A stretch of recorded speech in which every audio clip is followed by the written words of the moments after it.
AutoCAD দিয়ে stair তৈরি করুন খুব সহজে। বিশেষ করে যারা স্টেয়ার তৈরি করতে চাচ্ছেন তারা এই ভিডিওটা দেখবেন। সর্বপ্রথম rectangle REC, রেক্ট্যাঙ্গেলের shortcut key REC লিখে এন্টার, ফার্স্ট পয়েন্ট ক্লিক করবেন, ক্লিক করে দিক উল্লেখ করবেন। হ্যাঁ, দিক উল্লেখ করে এদিকে 16 ফিট, কত ফিট 16 ফিট, কোমা আর একদিকে 8 ফিট, আশা করি দিতে পারবেন। ওকে, পার্টিশন অল কত ইঞ্চি 5 ইঞ্চি, ও লেখে এন্টার, 5 লেখে এন্টার, আউটসাইডে 5 ইঞ্চি নিয়ে নেবেন। এটা যেহেতু একটা অবজেক্ট, এটাকে কি করতে হবে এক্সপ্লোড করতে হবে, এক্স লেখে এন্টার, এক্সপ্লোড হয়ে যাবে, ভেঙে যাবে। অফসেট ল্যান্ডিংটা কত ফিট 4 ফিট।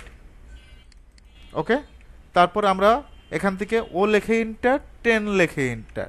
যে সময় একটা লাইনে ক্লিক করবেন নিচে দেখবেন যে মাল্টিপুল লেখা আছে, এই মাল্টিপুলে ক্লিক করলে জাস্ট একটা একটা করে ক্লিক করবেন, আপনি যতগুলো ধাপ নেওয়ার প্রয়োজন হবে সবগুলো ধাপ নিতে পারবেন।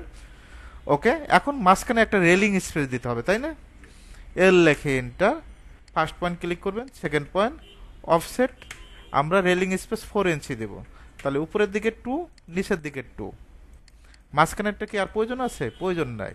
তারপর আমরা ট্রিম করে দেব, টিআর লেখে ডাবল এন্টার, সুন্দরভাবে ট্রিম করে দেবেন। এখন আমরা এটা ফিলেট করে দেব, এফ লেখে enter, first point second point, first point second point. এখানে একটা উইন্ডো তৈরি করব, এল লেখে এন্টার, এখান থেকে একটা লাইন নেবেন, অফসেটটা 2 ফিট 6, কত নেব?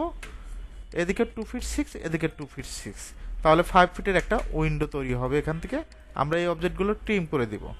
এখন রেক্ট্যাঙ্গেলের শর্টকাট আমরা জানি, REC লেখে এন্টার, এখানে একটা ক্লিক করবেন, এখানে একটা ক্লিক করবেন, অফসেট 2 ইঞ্চি, ও লেখে এন্টার, 2 লেখে এন্টার। আর প্রপার্টিস টুলবারের আন্ডারে আমরা কি করব, কালারটা চেঞ্জ করব, এখান থেকে যে কোনো কালারটা দিতে পারবেন।